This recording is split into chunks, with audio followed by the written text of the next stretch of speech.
Well, good afternoon. It's the 14th of June 2020.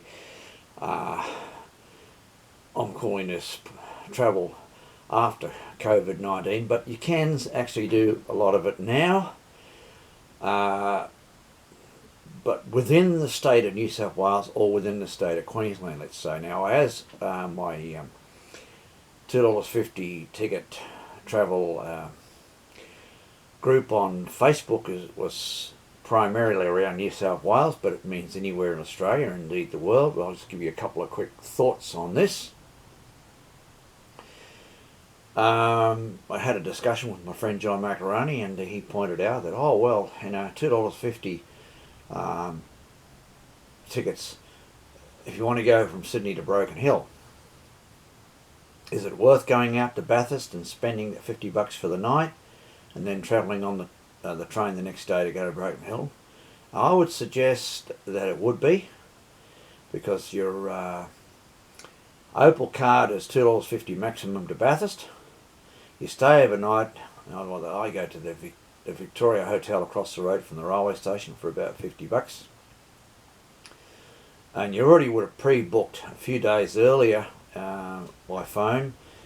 So you get the Broken Hill train at about 9:40 a.m. on Monday, and you get to Broken Hill in the afternoon, early evening.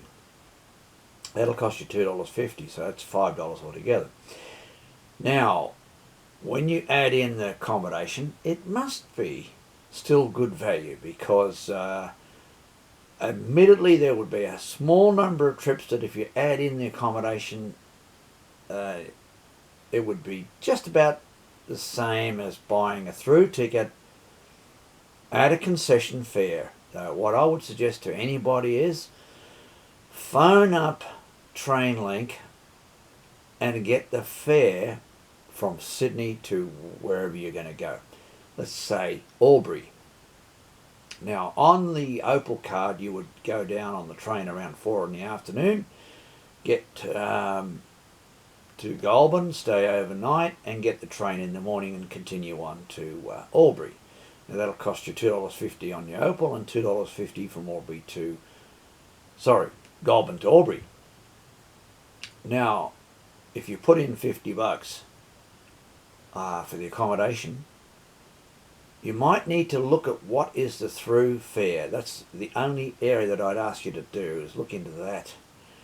But one of the most positive things about this $2.50 ticket that I find is you have a break of journey.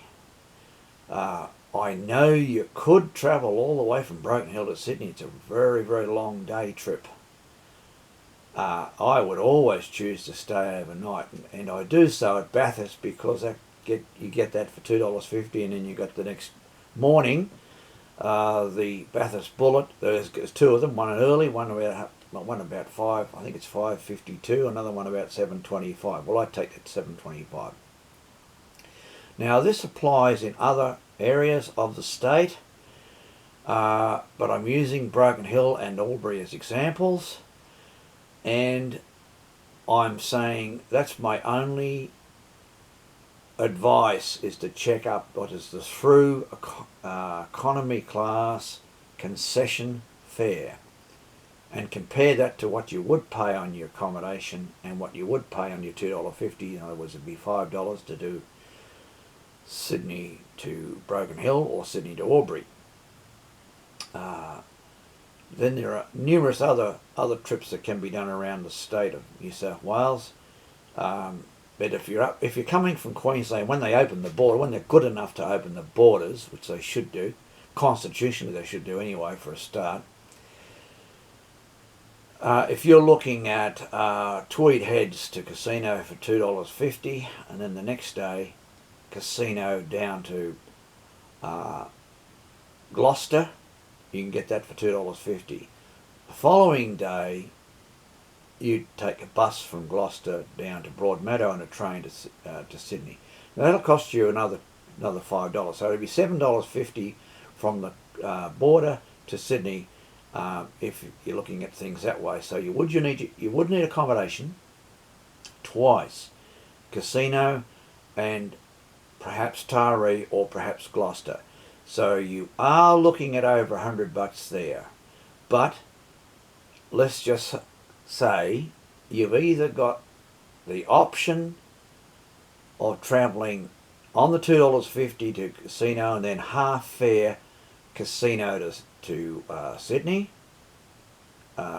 or you've got the $2.50 fare casino to, as I said, Taree or Gloucester, as far as you can go, and another $2.50 on the bus to Broadmeadow, and another $2.50 actually to Sydney on the train.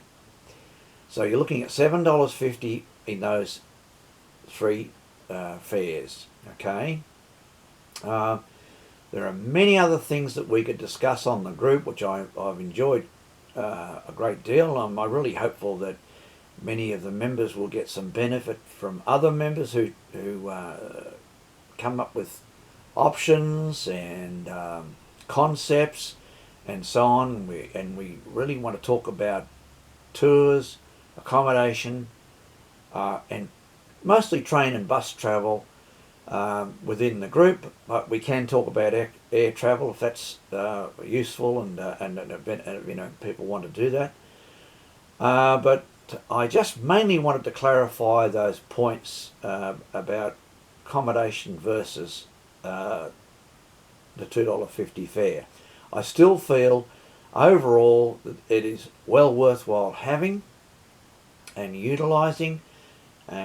And incidentally, on a related subject, I have contacted the leader of the opposition in Queensland, Deb Frecklington, and I have urged her and the party, the LNP, to introduce either the New South Wales style $2.50 ticket, or a cap of about that, or say $3 or something for the day, or the Adelaide style